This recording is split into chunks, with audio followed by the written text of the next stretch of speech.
Noong tag-init ng 2015 sa wakas ay natunto ng mga investigador sa Dallas ang target na matagal na nilang gustong ipakulong. Si Christopher Danch, dating neurosurgeon na kamakailan lang nabawi ang lisensyang medikal, ay hindi mukhang malamig ang dugong mamamatay tao. Pero sa isang email na isinulat niya noong 2011, inilarawan niya ang sarili niya bilang ganoon nga. Sa loob ng 2 taon, malubhang nakasakit at nakapinsala si Danch sa 33 sa 38 niyang pasyente na nag-iwan sa marami na paralitiko at naka-wheelchair.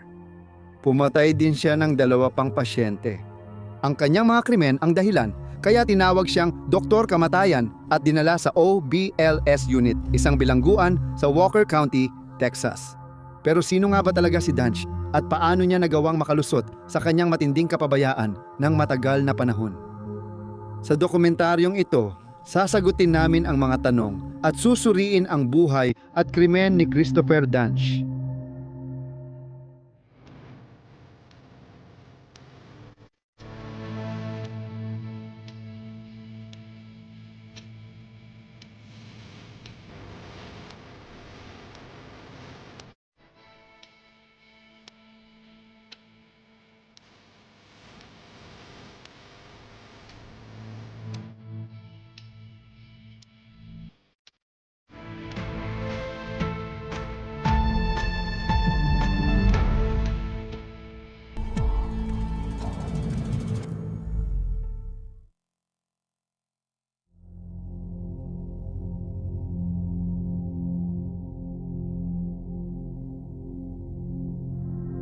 Si Christopher Daniel Danch ay isinilang sa Montana noong Abril 3, 1971.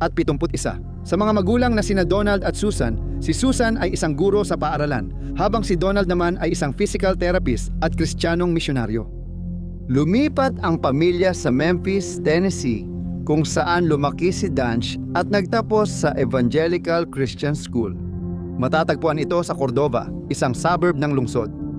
Ayon sa isang artikulo ng ProPublica, naging kilalang football player si Donald sa Montana at nais ni Danch sundan ang yapak ng kanyang ama. Sumali siya sa football team nung high school bilang linebacker. Naalala siya ng mga kaklase dahil sa determinasyon niya. Lagi siyang may layunin at handang gawin ang lahat para makamit ito. Pangarap niyang mag-aral sa kolehiyo at maglaro. Natatandaan ko, sinabi niya, mga 180 pounds siya noon at sabi niya, kailangan kong maging 220 para maging linebacker sa Colorado o Colorado State. Kahit matindi ang determinasyon niya, hindi si Danch ang pinakatalentadong manlalaro. Pagkatapos ng high school, nag-aral siya sa Millsaps College sa Mississippi bilang financial aid scholar at sumali sa football team. Pero ginugol niya ang kanyang mga araw sa pagnanais na lumipat at maglaro bilang linebacker para sa isang Division 1 na kupunan. Nakatuon talaga siya sa Colorado State Runs. Sa ikalawang taon niya, napabilang si Danch sa ilang walk-on players ng team at dito lumitaw ang kanyang kakulangan sa atletika. Naalala ng mga kakampi niya na nahirapan siya sa mga basic drill, pero lagi niya itong inuulit at naniniwalang malalampasan niya basta may sapat na practice. Sa huli, iniwan ni Danch ang koponan at lumipat pabalik sa Universidad ng Memphis. Gusto pa rin niyang mag-football pero hindi na siya pinayagan dahil sa paulit-ulit na paglipat na nag-alis ng eligibility niya. Matapos madismaya na hindi makakapaglaro ng football, binago ni Danch ang plano at kurso niya at tumutok sa medisina. Natapos niya ang kanyang undergraduate degree noong 1995 at nagpatuloy sa ambisyosong Doctor of Medicine PhD program. Kasama sa inisyatibo, nagtrabaho si Danch sa research lab na nag-aaral ng brain cancer at gamit ng stem cells. Nakuha niya ang mga degree na ito noong 2001 at 2002. Habang nasa surgical residency, nakipagtulungan si Danch sa 2 sayentipikong Ruso na ni-recruit ng University of Tennessee para tuklasin ang komersyal na potensyal ng stem cells sa pagpapalakas ng may mahihinang likod. Sama-sama, pinatent ng 3 ang teknolohiya para makuha at paramihin ang disc stem cells. At noong 2008, inilunsad nila ang DiscGenix na naglalayong bumuo at magbenta ng mga ganitong produkto. 2 sa mga nakatataas kay Danch sa universidad ang unang namuhunan. Sa unang tingin, tila natagpuan ng dating football player ang kanyang tawag at umuunlad na siya. Ngunit ayon sa mga kaibigan at kakilala, Iba ang kwento nila tungkol sa estudyanteng medikal at binanggit ang isang gabing selebrasyon ng kaarawan na puno ng droga. Habang nasa residency si Danch, siya at ang mga kaibigan niya ay nalulong sa labis na pag-inom ng alak at paggamit ng droga tulad ng cocaine at mga tableta. Nang madaling araw, sinuot ni Danch ang puting lab coat at umalis para sa round sa ospital. Isang babae, dating kasintahan ng kaibigan niya, ang nagsabi sa korte, pagkatapos gumamit ng cocaine buong gabi, kadalasan nagiging paranoid ang mga tao at gusto manatili sa bahay. Okay lang sa kanya pumasok sa trabaho. Sinabi ng isang kaibigan na di nila papayagang operahan sila ni Danch, ngunit umpisa pa lang ito ng mga problema ng neurosurgeon.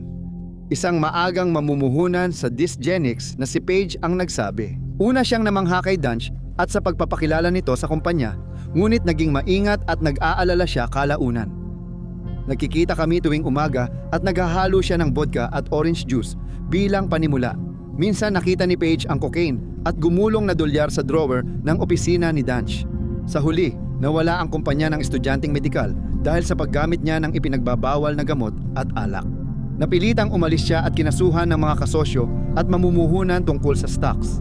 Sinabi ni Paige na hindi niya talaga planong maging sirujano noong nawala ang kita niya. Sa tingin ko, napagpasyahan niyang pumasok sa medikal na larangan para suportahan ang sarili. Hindi naglabas ng pahayag ang Universidad ng Tennessee tungkol kay Danch o sa kanyang kaso. Ngunit si Dr. Frederick Boop, hepe ng neurosurgery, ay nahuling na itala at umamin na alam niya ang pagkukulang ng estudyante. Noong 2012 nilapitan si Boop ng isang doktor mula Texas dahil nabahala ito sa mga pagkakamali ni Danch sa operasyon. Inamin ni Boop na may nagreklamong babae laban kay Danch bilang estudyante na sinabing gumagamit siya ng droga bago asikasuhin ang pasyente. Seryosong tinanggap ng universidad ang reklamo at pinasailalim si Danch sa drug test, ngunit iniwasan niya ito sa pagkawala ng ilang araw. Pagbalik niya, ipinadala siya sa programang para sa mga doktor na may problema ng ilang buwan at sa natitirang residency ay mahigpit siyang binantayan. Pagsapit ng 2010, natapos na ni Danch ang kanyang neurosurgery residency program sa University of Tennessee Health Science Center. At pagkatapos ay nagtapos din siya ng Spine Fellowship Program sa Semis Murphy Clinic sa Memphis. Pagkaraan maaresto si Danch noong 2015 ipinatawag ng Dallas District Attorney's Office ang lahat ng ospital sa kanyang curriculum vitae at hiniling ang mga record ng kanyang mga operasyon, pati noong siya ay nasa residency. Nadiskubre na noong natapos niya ang kanyang residency, wala pa siyang 100 operasyon na nagawa. Karaniwan, ang bilang ng mga operasyon na ginagawa ng mga neurosurgery resident ay umaabot sa humigit kumulang 1,000. Noong 2011 habang nasa Memphis pa, nakilala ni Danch si Wendy Rin Yang, isang 27 anyos na exotic dancer. 40 taong gulang si Danch nang magkakilala sila sa isang bar at agad nagkasundo.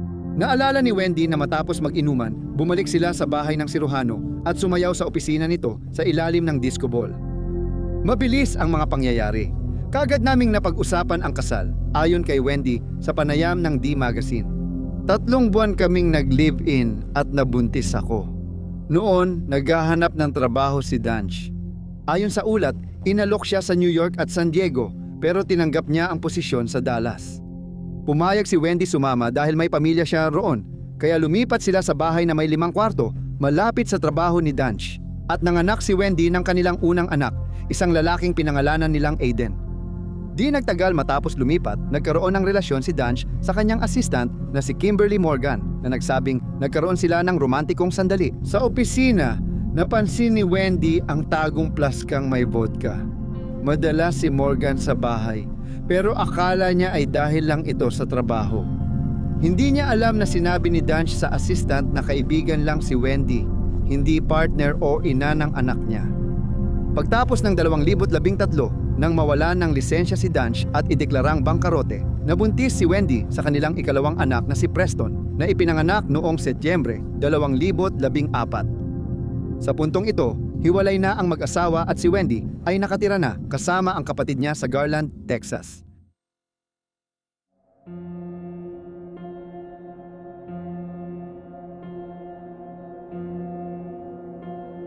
Nang magkakilala sina Wendy at Danch, mahigit $500,000 na ang utang ng surgeon. Sa umpisa ng karera niya, Tutok siya sa PhD ng degree niya. Lumabas ang pangalan niya sa ilang papel at ginugol ang oras sa Discgenics. Bago natanggal dahil sa malaking utang, nagpasya si Danch na mas mabuting magtrabaho bilang neurosurgeon. Noong tag-init ng 2011, lumipat sila ni Wendy sa Dallas para makapagtrabaho siya sa Baylor Scott & White Medical Center. Sa Collin County at Denton County, Texas, kinuha siya bilang minimally invasive spine surgeon na may taunang sahod na 600,000 at may mga bonus pa. Mukhang kwalipikado si Danch para sa papel, may 15 taon siyang pagsasanay at 12 pahinang curriculum vitae. Sinabi ng medical center na isa sa pinakamagaling at pinakamatalinong neurosurgeon na kanilang na-train ang surgeon. Habang mahaba nilang tinukoy ang kanyang mga kalakasan, tinanong din ng Baylor plano tungkol sa kanyang mga kahinaan o dapat pang pagbutihin. Sinabi ng supervising physician na ang kahinaan lang ni Danch ay sobra siyang kumukuha ng gawain mag-isa. Sa panahong ito, nagpadala ng rekomendasyon si Dr. Frederick Bopp sa ospital via fax. Tinsek lahat ng kahon bilang maganda o mahusay. Tungkol sa mga kakayahan ni Danch, binanggit niya na si Chris ay napakatalino at marahil ang pinakamasipag na taong nakilala ko. Binanggit ni Dr. John Robertson, supervisor ni Danch at matagal ng kaibigan ng pamilya na investor din sa Discgenics, sa kanyang rekomendasyon na may mahusay na work ethic ang siruhano. Pero hindi nagtagal matapos sumali sa baylaplano na inis ang mga tao kay Danch at nag-iwan siya ng masamang impresyon sa kasamahan. Naalala ng veteranong vascular surgeon na si Randall Kirby na madalas magyabang si Danch tungkol sa kanyang mga kakayahan kahit na bago pa lang siya ayon kay Kirby. Kasama ni Danch ang mga higante sa itaas at lagi niyang sinasabi sa akin na karamihan ng operasyon sa gulugod sa Dallas ay mali ang pagkakagawa. Sinabi niyang lilinisin niya ang bayang ito. Dagdag pa niya, nakakahiya ang performance niya. Gumagalaw siya tulad ng first o second year neurosurgical resident, pero di niya alam kung gaano kasama ang kanyang pamamaraan.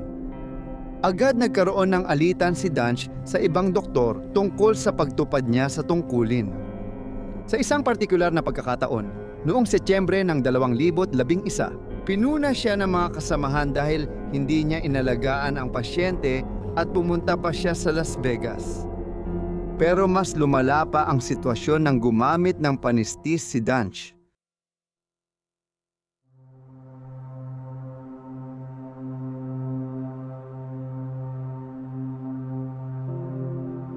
Noong Nobyembre 2011, inoperahan ni Danch si Kenneth Fennell, ang una niyang pasyente mula nang sumali siya sa baylaplan.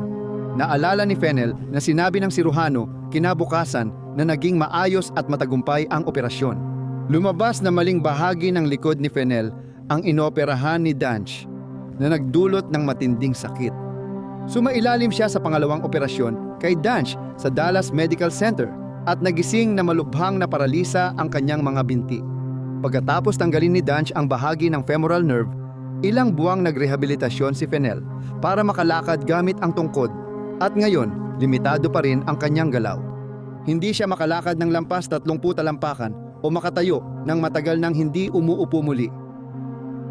Ang sumunod na biktima ni Danch ay si Lee Passmore, isang medical investigator mula Collin County na inoperahan noong Disyembre 12, 2011. Si Passmore ay naoperahan na dati pero bumalik ang sakit ng likod niya. Sabi ng pain specialist niya, wala siyang regular na surgeon na mairekomenda pero kamakailan ay nag-lunch siya kasama ang isang surgeon na mukhang eksperto. Ibinigay niya kay Passmore ang detalye ni Danch at nagkasundo silang isagawa ang operasyon. Naging trahedya ang operasyon nang aksidenteng maputol ni Danch ang isang litid na hindi karaniwang ginagalaw sa ganitong procedure.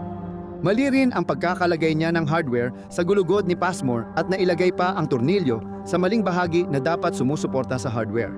Pagkatapos, tinanggal niya ang mga sinulid ng tornilyo kaya hindi na ito natanggal.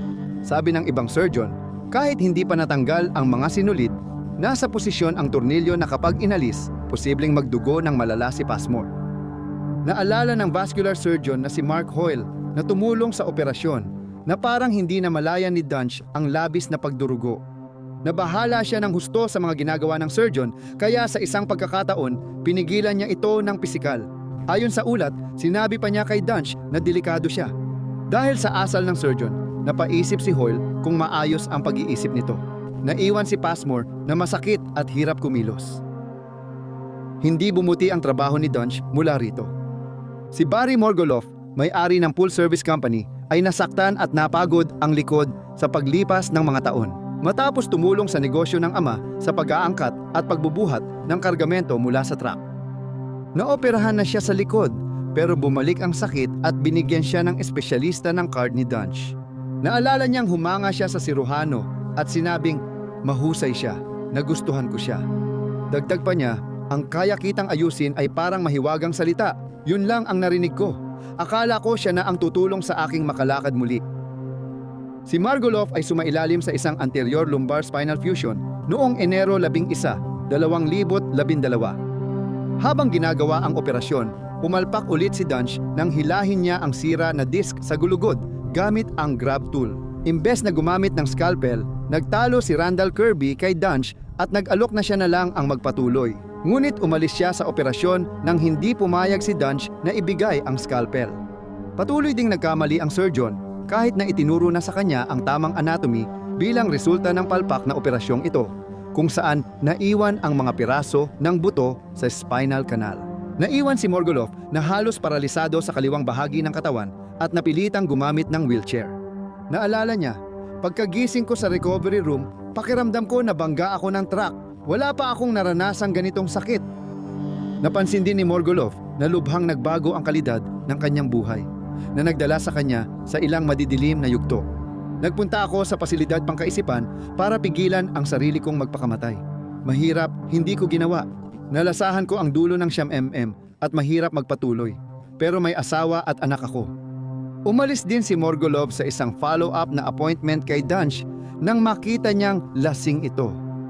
Noong 2018, napansin ni Morgoloff na may mga pinsala siyang gumaling, pero kailangan pa rin niyang tungkod para maglakad. Habang dumarami ang peklat sa katawan niya, lalala ang sakit at hihina ang galaw niya. Sa huli, mapipilitan ulit siyang gumamit ng wheelchair. Sumunod na buwan, pumunta si Jerry Summers, matagal ng kaibigan ni Dunge, sa Baylor Plano para ipagdikit ang 2 buto sa leeg niya. Naglaro ng football si Summers kasama ang siruhano nung high school. Tumulong siya sa research lab habang nagre-residency ito at tinulungan din niya itong lumipat ng klinika. Ang magkaibigan ay pansamantalang tumira sa marangyang apartment sa downtown habang naghahanap ng bahay si Dunge.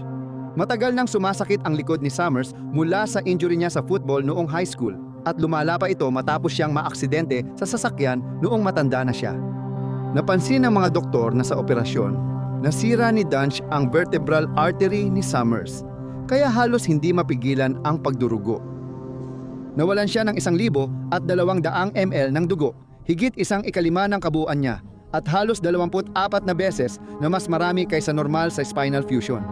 Nilagyan ni Dunge ng sobrang anticoagulant gel foam para mapigil ang pagdurugo kaya naipit ang gulugod ni Summers.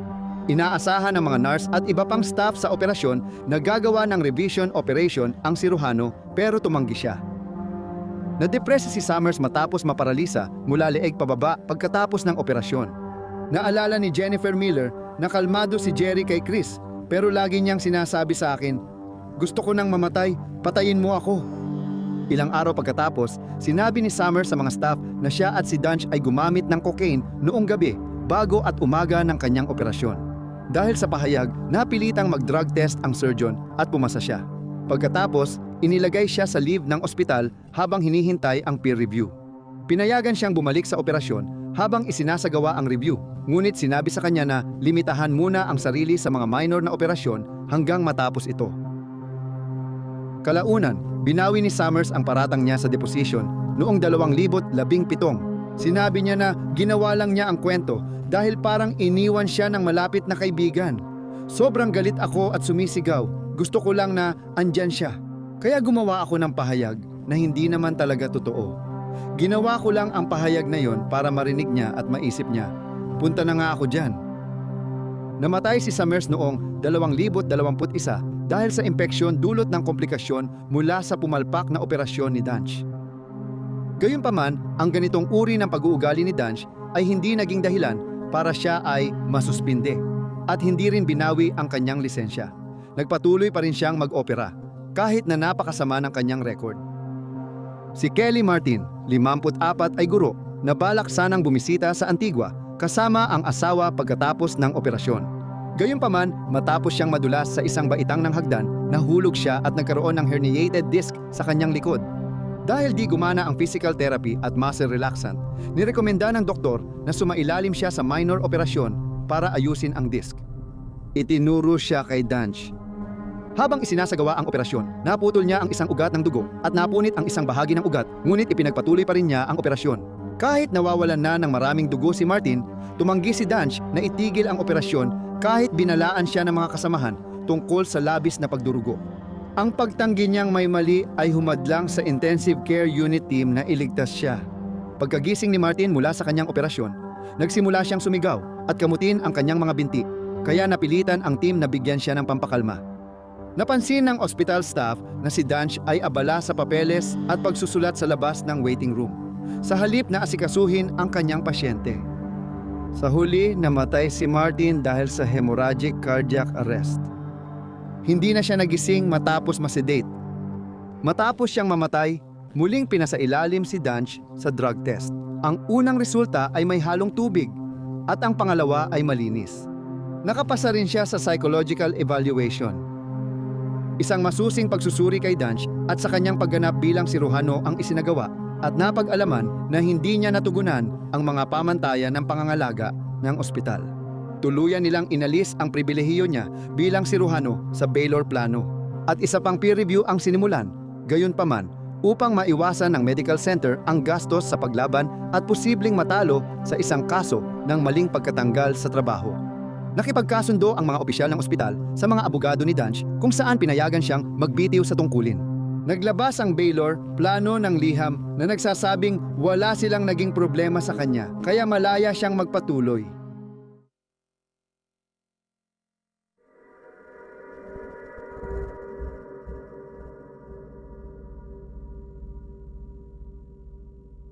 Kapansin-pansin, kung natanggal sana si Danch, obligadong iulat siya ng Baylor plano sa National Practitioner Data Bank o National Practitioner Data Bank. Itinatag ang National Practitioner Data Bank noong 1970 at layunin nitong markahan ang mga problemadong doktor sa pamamagitan ng pagsubaybay sa mga kaso ng malpractice at mga hindi kanais-nais na aksyon laban sa mga doktor, tulad ng pagbabawal, pagtanggal, pagsuspinde o pagbawi ng kanilang lisensyang medikal. Maganda man sa teorya, tiyak na may kahinaan ito. Maraming paraan para maiwasan ang pagre-report ng mga tulad ni Danch at lilinaw pa ito habang tinatalakay natin ang kaso. Ang impormasyon sa Medical Practice Data Bank ay para lang sa mga administrador ng ospital at hindi bukas sa publiko o ibang doktor. Sabi ng ulat ng ProPublica, noong 2008, maraming ospital ang nag-aalangan magsumite ng ulat sa bangko dahil sa takot na makaapekto ito sa trabaho ng mga doktor o magdulot ng demanda. Ayon kay Kay Van Wee, isang abogadong naging kinatawan ng ilang kliyente ni Danch, kung hindi nakuha ni Dr. Danch ang pribilehiyo sa ibang ospital, pwedeng idemanda ni Dr. Danch ang Baylor. Sabi niya, "Pwede sana akong kumita ng $2 milyong kada taon dito. May utang kayo sa akin na $2 milyong habang buhay." Ayon sa ulat ng Public Citizen, isang grupo ng tagapagtanggol ng mamimili, tinatayang noong 2009 halos kalahati ng mga ospital sa Estados Unidos ay hindi pa nag-ulat ng doktor sa Medical Practice Data Bank. Batay sa ulat, ipinakita ng bagong pagsusuri na halos walang nagbago sa mga sumunod na taon. Isa pang paraan para madisiplina si Danch ay i-report siya sa Texas Medical Board, pero karaniwan mabagal ang proseso nito. Kapag may sapat na ebidensya mula sa ospital, pwedeng agad umaksyon ang board para protektahan ang mga pasyente. Isang pulmonologist mula Dallas na miyembro ng Medical Board noong 2012, si Dr. Alan Sulkin, ang nagsabi na kung naulat ng maayos ang ginawa ng Baylor, inaasahan niyang magpupulong agad ang board sa loob ng ilang araw para maglabas ng agarang suspensyon. Dagdag pa niya, magsasagawa ng investigasyon at hindi papayagang mag-opera si Danch hanggat hindi ito natatapos. Pinuna rin niya ang mga ospital at staff dahil hindi agad iniulat si Danch. Ano ba ang pinakamasamang mangyari? Kaso sa korte. Tara na, may namamatay at humihinto tayo dahil takot ka sa demanda. 2 taon matapos umalis si Danch sa Baylor noong 2014, iniimbestigahan ng mga autoridad ng kalusugan ng estado ang desisyon ng ospital na hindi iulat ang kanilang pagsusuri sa kanyang trabaho. Matapos ang investigasyon, pinagmulta ng $100,000 ang ospital dahil sa paglabag. Gayunpaman, binawi rin ang mga ito sa sumunod na taon. Hindi ipinaliwanag ng Texas Health and Human Services Commission kung bakit at sinabing kumpidensyal ang mga record.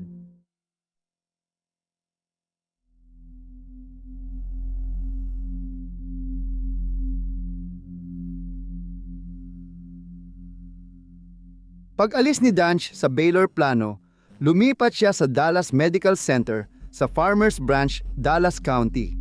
Habang tinitiyak pa ang kanyang mga reference, binigyan ng pansamantalang pribilehiyo ang siruhano kaya nagpatuloy siya sa pag-oopera. Maaga pa lang, may babala na kay Danch dahil pinaghihinalaan ng mga nurse na siya'y nasa impluensya ng droga. Iniulat ng staff na parang pumapasok siya sa trabaho, minsan pareho pa rin ang suot na scrubs ng ilang araw sunod-sunod. Noong Hulyo 24, 2012, wala pang 1 linggo matapos sumali si Danch sa ospital, inoperahan niya ang kanyang susunod na pasyente. Si Floeda Brown, 64 anyos na banker na malapit ng magretiro, ay nais sumailalim sa cervical spine surgery para matulungan ang pananakit ng leeg at balikat niya. Maayos ang operasyon sa simula, ngunit makalipas ang kalahating oras, sinabi ni Danch na hirap siyang makita ang kanyang spine. Isa sa mga nurse sa silid, si Carl Kissinger, ang nakaalala na sinabi niya, "Ang daming dugo, hindi ko makita ito." Madalas inutusan ni Danch ang scrub technician na sumipsip ng dugo. "Tanggalin mo yung dugo, hindi ko makita," sabi ni Kissinger.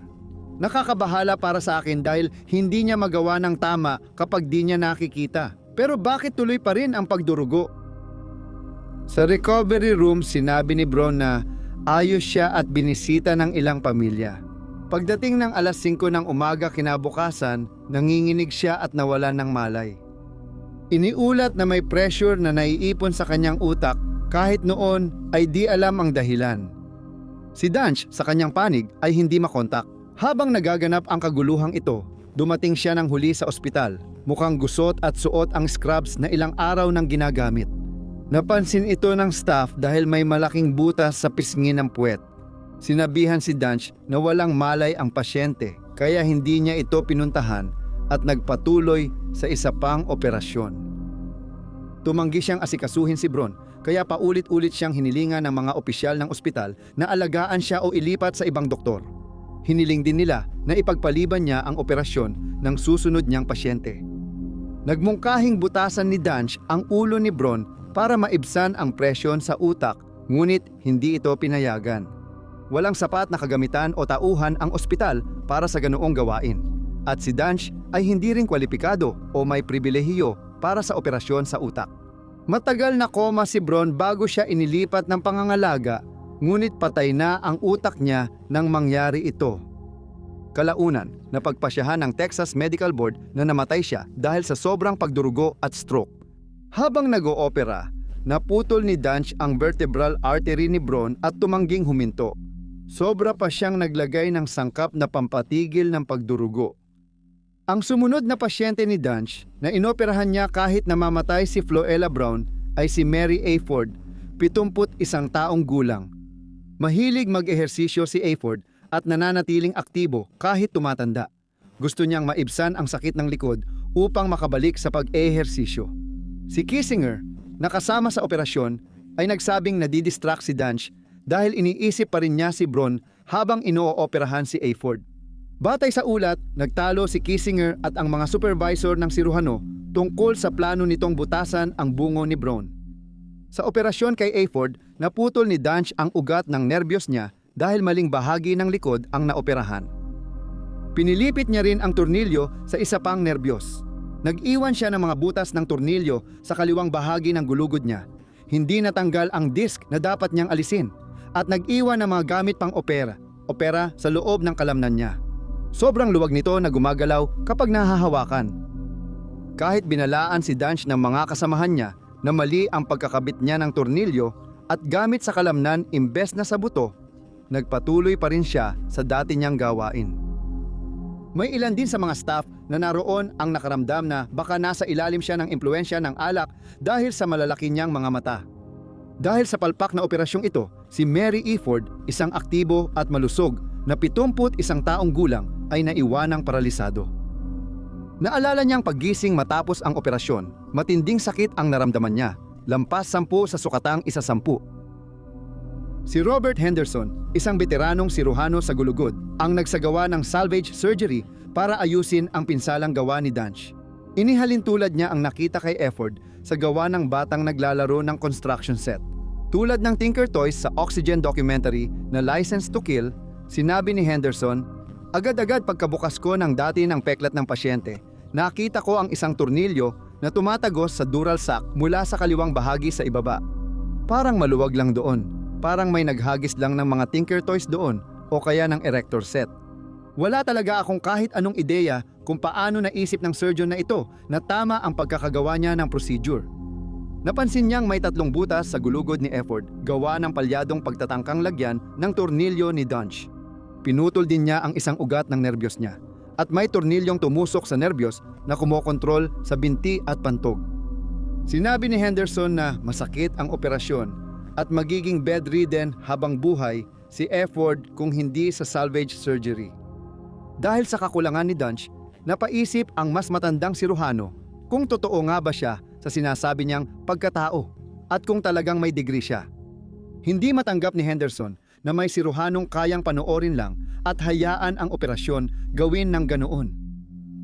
Alam niyang kahit sino na may alam sa anatomiya ay makikitang maling parte ng likod ni Mary ang ginagawa niya.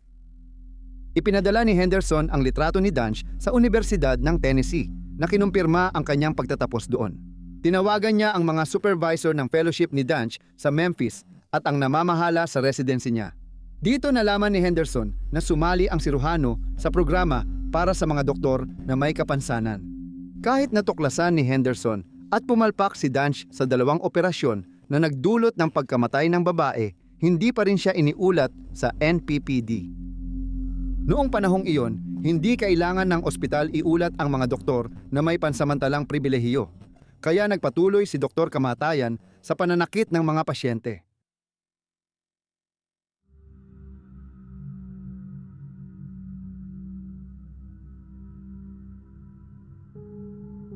Matapos magbitiw sa Dallas Medical Center, nagsimulang magtrabaho si Danch sa Southampton Community Hospital sa Dallas, kung saan pinayagan siyang magpatuloy sa pag-oopera.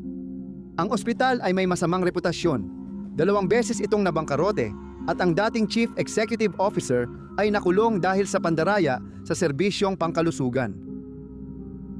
Kasabay nito, tumanggap din ng posisyon si Danch sa isang outpatient clinic na tinatawag na Frisco Ambulatory Surgery Center, na matatagpuan sa Frisco sa Collin County at Denton County. Samantala, hindi alam ni Danch na nireklamo na siya ng mga doktor. Naalerto ang Texas Medical Board sa mga operasyon niya kina Eford at Brown matapos nilang malaman ang mga kasong ito. Si Randall Kirby, na may naging ugnayan kay Danch noon, ay nagbigay rin ng kanyang opinyon sa medical board. Sinabi niyang kailangang mapatigil si Danch. Nakipag-ugnayan si Kirby kay Dr. Frederick Boop sa Universidad ng Tennessee at sa mga opisyal ng Baylor Plano Hospital. Lumipas ang ilang buwan at wala nang narinig pa sina Kirby at Henderson. Hindi nila alam, gayunpaman, na patuloy pa ring nag-oopera si Danch. Noong Setyembre 2012 si Jeff Cheney, isang ama ng 3 at lolo ng 6, ay pumunta kay Danch. Nang gusto niyang maibsan ang sakit na nararamdaman niya na mula sa kanyang balikat ay lumipat sa kanyang braso, naalala ni Cheney.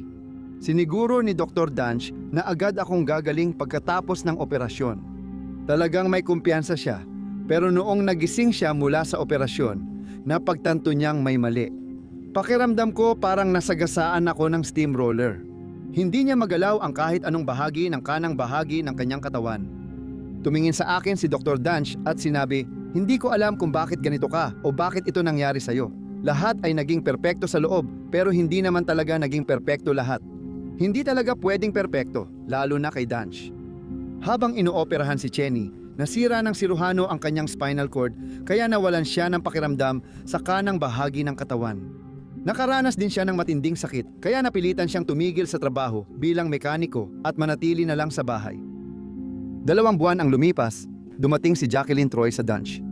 Habang isinasagawa ang operasyon, naputol niya ang isa sa mga ugat ni Jacqueline, isa sa kanyang mga vocal cord at nasira rin ang kanyang trachea.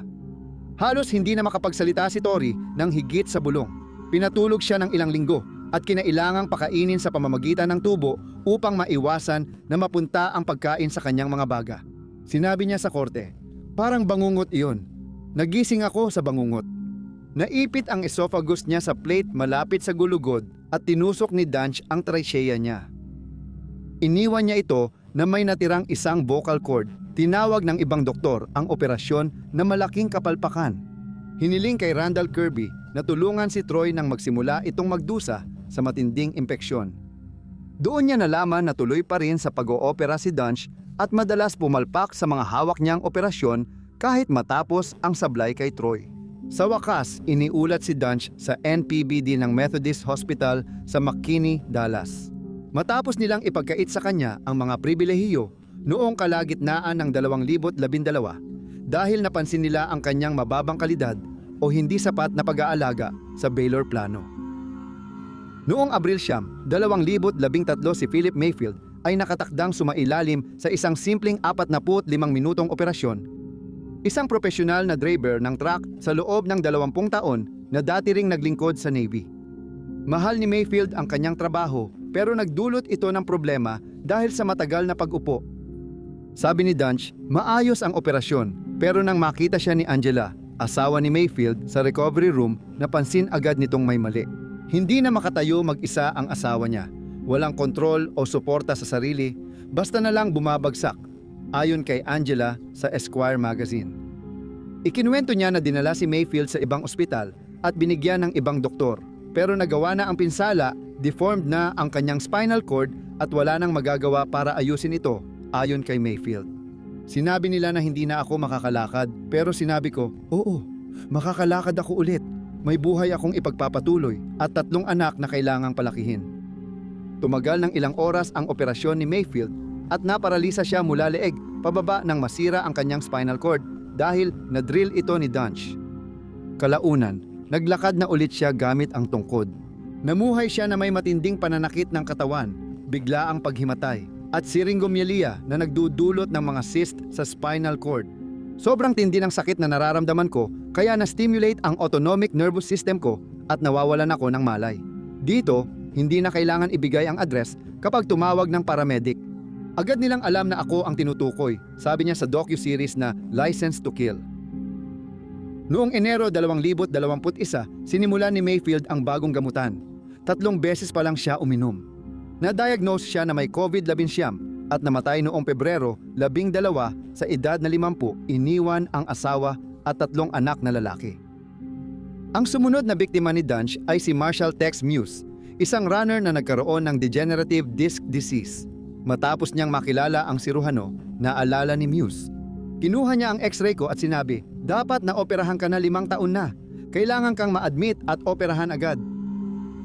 Isang araw bago ang operasyon, nabasa ni Muse ang artikulo tungkol sa pagkamatay ng gurong si Kelly Martin sa kamay ni Dunch.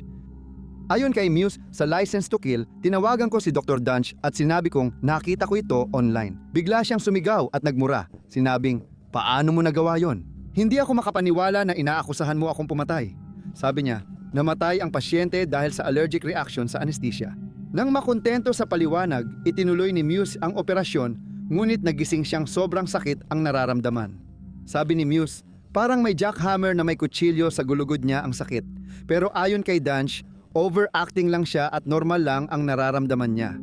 Nagreseta siya kay Muse ng maraming Percocet, kaya tumanggi ang parmasyutiko na ibigay muli ang gamot dahil maaaring mapahamak si Muse. Dahil sa sobrang lakas ng mga painkiller, nalulong si Muse at nauwi ito sa pagkawala ng kanyang trabaho at asawa. Isa pang doktor ang natuklasan na hindi nilagay ni Dunch ang kinakailangang hardware sa gulugod. Bagkus iniwan lang ito sa pagitan ng gulugod at kalamnan. Ilang sandali, lumapit kay Dunch si Jeff Glidewell na matagal nang may sakit sa likod mula sa aksidente sa motorsiklo noong 2004 para magpa-opera.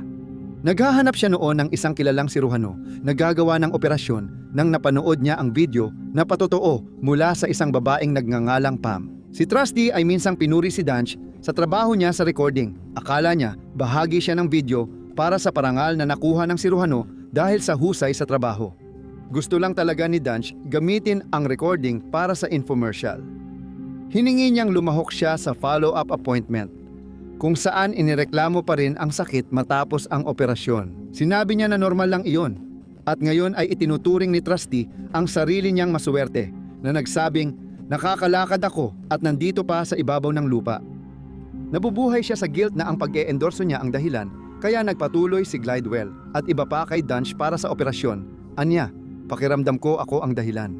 At alam mo, ang mga salitang habambuhay kong dadalhin ay naisa siyang dakilang tao. Nagduda na si Glidewell sa pagpapatuloy ng kanyang operasyon nang makasalubong niya ang maraming itim na pusa sa daan papuntang ospital. Dahil sa pamahiin, niyaya niya ang asawa na umuwi na lang, pero pinilit siya nitong magpatuloy sa operasyon. Sa ospital, napilitan si Glidewell maghintay ng ilang oras na nakakabit sa IV at hinihintay ang kanyang siruhano. Dumating si Danch, 3 oras ang lumipas sakay ng taxi. Naalala ito ni Glidewell. Nakamaong siya na kupas na sa laylayan. Hindi siya mukhang handa para sa operasyon. Maya-maya, sinabi ni Danch kay Robin, asawa ni Glidewell, na itinigil ang operasyon dahil may nakita silang tumor. Pagkagising ni Glidewell, nagtanong siya, nasaan ang doktor? Hindi ko maigalaw ang braso o binti ko. Napansin din ni Robin na nahihirapan siyang magsalita. Nilapitan si Randall Kirby para ayusin ang sitwasyon habang inilipat si Glidewell sa ibang ospital. Natuklasan ni Kirby na mali ang pwesto ng hiwa sa likod ni Glidewell. Gumawa rin si Danch ng butas na kasing laki ng silver dollar sa kanyang esophagus.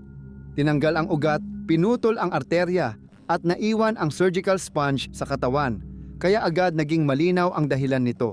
Kapag inalis, tiyak na mamamatay si Glidewell sa pagdurugo. Gayunpaman, dahil sa malagim na pagkatay ni Danch, napansin ni Kirby na nagkaroon ng sepsis ang pasyente at may malalang impeksyon sa dugo. Mas malala pa, ang tinatawag na tumor na nakita ni Danch ay kalamnan lang pala, ayon kay Kirby sa Doctor Series License to Kill. Wala pa akong nakitang kasong tulad kay Ginoong Glidewell. Tangkang pagpatay ito. At sa tingin ko, hindi ito ang una. May serial killer sa medical community natin. Ayaw tumulong ni Danch ayusin ang pinsalang ginawa niya. Sinabi ni Kirby na parang baliw ang trabaho ng kasamahan niya at parang sinubukan ni Danch pugutan ng ulo si Glidewell. Iginiit niya na sobrang palpak ang operasyon at wala pang ganitong kaso noon, pati sa Estados Unidos ng Amerika.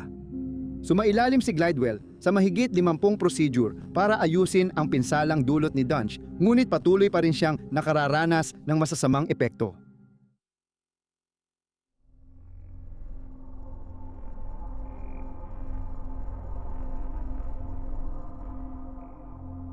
Noong panahon ng palpak na operasyon kay Glidewell, inimbestigahan na ng Texas Medical Board si Danch at tumagal ito ng halos 10 buwan. Nabigo si siruhano Robert Henderson na mapatigil si Danch sa pag-oopera, kaya tumawag siya sa board para ipasuspinde ang lisensya nito habang iniimbestigahan, pero hindi ito pinayagan. Samantala, sumulat si Randall Kirby ng 5 pahinang liham noong Hunyo ng 2013 matapos ang lahat ng nangyari sa operasyon ni Glidewell. Tinawag niyang sociopath si Danch at sinabing dapat siyang pigilan sa pag-practice ng medisina. Noong Hunyo 26, inutusan ng board si Danch na itigil ang pag-oopera. Nangyari ito nang malaman ni Brett Shipp, isang mamamahayag, ang kwento at lumapit sa board. Ayon sa ulat, duda ang board na may surgeon na dumaan sa training na kulang sa ganoong kasanayan, kaya nag-ingat sila sa paghatol. Ngunit natakot pa rin ang mga pangunahing kritiko na hindi pa ito ang katapusan para kay Danch. Sabi ni Henderson, natakot talaga ako sa salitang suspendido dahil ibig sabihin pwedeng maibalik pa ang lisensya niya balang araw. Alam ko kung gaano kakomportable magsalita si Dr. Danch, kung gaano siya kabighani, palakaibigan at matalino sa paningin ng iba. Sa tuwing nagpapakilala siya sa mga gusto niyang mapabilib, nag-aalala ako na baka gawin din niya ito para makuha uli ang lisensya niya, kahit ilang buwan o taon pa ang lumipas. Pinarepaso ng medical board ang kaso ni veteranong siruhano Martin Lazar. Matinding kinritiko ni Lazar ang trabaho ni Danch at hindi siya makapaniwalang ganoon ka-inkompetente ang isang bihasang siruhano. Napansin niya na madalas hindi namamalayan ni Danch na sobra na pala ang pagdurugo ng mga pasyente habang sinusuri. Noong Disyembre 6, 2013 binawi ang lisensya medikal ni Danch. Matapos mawala ng lisensya, lumipat si Danch sa Denver, Colorado at tuluyang napariwara ang buhay niya. Noong Enero 2014, inaresto siya ng pulisya sa pagmamaneho ng lasing matapos mahuling nasa maling bahagi ng kalsada at may 2 flat na gulong. Inilipat siya sa detox facility pagkatapos. Dinala rin siya sa Dallas para sa psychological evaluation habang binibisita ang mga anak niya. Inaresto siya sa lungsod dahil sa tangkang pagnanakaw ng mahigit 800 na paninda sa Walmart. Noong Marso 2015, tinawag ang pulisya sa isang bangko sa Hilagang Silangan ng Dallas matapos may mag-ulat ang mga nagdaraan. Isang lalaking lasing, may dugo sa mga kamay, suot itim na damit at scrubs na may dugo, binabangga ang mukha sa pinto at nagsasalita ng walang saysay tungkol sa pamilya niyang nasa panganib. 3 buwan pagkatapos, naglabas ang Texas Observer ng artikulo online na pinamagatang Sociopath Surgeon Danch inaresto dahil sa pagnanakaw ng pantalon tungkol sa tangkanyang magnakaw sa Walmart. Sa comment section ng artikulo, makikitang nagagalit si Danch sa mga kritiko na umabot ng mahigit 80 pahina kapag ipinrint. May ilang komento para kay Randall Kirby na nagsabing perpektong tagumpay ang operasyon kay Barry Morguloff. Dinala ang mga komento sa opisina ng Dallas District Attorney bilang tugon dito. Isang hukom na nakakakilala kay Jeff Glidewell ang naunang nagdala ng kaso sa District Attorney. Kinuha ni Assistant District Attorney Michelle Sugart ang kaso. Nakipagpulong sina Michelle Sugart at ang kanyang team sa mga pasyente ni Danch upang magpasya kung anong kaso ang isasampa laban sa dating surgeon. Sa huli, kinasuhan si Danch ng 5 aggravated assault at isang pananakit sa nakatatanda. Naniniwala si Mary Efford ng District Attorney na mas mainam nilang ituloy ang huling kaso dahil ito ang may pinakamalawak na sentensya at pinakamadaling patunayan sa korte. Maaaring makulong habang buhay si Danch para sa krimeng ito, pero kailangang magmadali ang mga investigador dahil malapit na ang deadline ng Statute of Limitations. Noong Hulyo 21, 2015 inaresto si Danch at dinala sa kustodya. 2 taon siyang naghintay para sa kanyang paglilitis. Samantala, 19 sa kanyang mga pasyente ang nakatanggap ng kabayaran. 14 sa kanila ay kinatawan ni Kay Van Way na tinanggap ang mga kliyente dahil sa katarungan, hindi sa pinansyal na pakinabang. Matagal nang gustong idemanda ng mga biktima si Danch dahil sa maling paggamot, pero nahirapan silang makahanap ng abogado sa estado na tatanggap ng kaso. Dahil sa reforma ng batas sa tort sa Texas, noong 2003 na nagbawas ng halagang maaaring mapanalunan bilang resulta, bumaba ng higit sa kalahati ang bilang ng mga kaso ng maling paggamot sa estado. Nagsimula ang paglilitis kay Danch noong Pebrero 2, 2017. Ayon kay Robbie Maclang, pangunahing abogado ng depensa ni Danch, si Mary Efford at iba pang biktima ay nagpatotoo para ipakita ang pattern ng pag-uugali ng dating siruhano. May mga gumagamit ng walker, saklay, at halos di na makagalaw. May mga nawala ng mahal sa buhay. Iba't ibang bagay ang nagkamali. Bago pa man tayo makarating kay Mary Efford, makikita mo na talagang pababa na ang lahat. Ibig kong sabihin, mabilis itong lumalala. Si Danch, sa kanyang bahagi, ay nanatiling kalmado at mahinahon. Kumpiyansa sa sarili niyang kakayahan. Ngunit tila nawalan ng kumpiyansa ng si Martin Nazar at iba pang mga eksperto sa operasyon ay ipinaliwanag sa hurado ang kanyang mga pagkakamali. Isa sa mga pangunahing saksi ay si Kimberly Morgan, dating kasintahan at assistant ni Danch, na nagsabing mabait siya sa pasyente pero madalas magalit at palaaway. Sa likod ng saradong pinto, pinabasa kay Morgan ang bahagi ng email na ipinadala ni Danch noong madaling araw ng Disyembre 11, 2011 bago siya nag-opera kay Lee Passmore sa Baila Plano. Ang subject line ng email ay Occam's Razor at ang mensahe ay 5 pahina ng puro mura at walang kwentang salita. Sa dulo, nakasulat na, "Sa kasamaang palad, hindi mo iyon maintindihan. Nagtatayo ako ng imperyo at malayo na ako sa maliit na mundo at maliwanag na araw. Handa na akong iwanan ang pag-ibig kabaitan, kabutihan, at pasensya na hinahalo ko sa lahat para maging malamig ang dugong mamamatay tao. Ito ang binasang bahagi ni Morgan sa korte. Inisisi ng depensa ni Danch ang mga ginawa niya sa kakulangan ng pagsasanay at pagbabantay ng ospital. Ngunit tinutulan ito ng prosekusyon. Pinakita ng kanyang email na alam niya ang ginagawa niya. Binanggit din nila na hindi siya natuto sa mga dating pagkakamali, kaya malinaw na sinadya niyang saktan si Mary F. Ward. Dagdag pa, sinisi rin nila ang mga ospital na kumuha kay Danch at sinabing may motibo siyang ipagpatuloy ang pag-oopera. Ang kinikita niya ay makakatulong mabawasan ang lumalaking problemang pinansyal niya. Natapos din ang 13 araw na paglilitis at ang mga hurado ay nag-usap ng ilang oras bago makarating sa isang desisyon.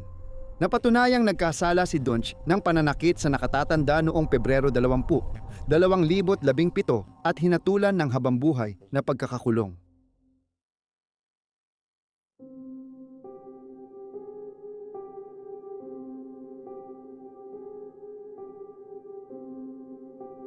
Hanggang ngayon, si Danch ay nakakulong pa rin sa OB Ellis Unit ng Texas Department of Criminal Justice sa Huntsville, 1 oras mula sa Houston.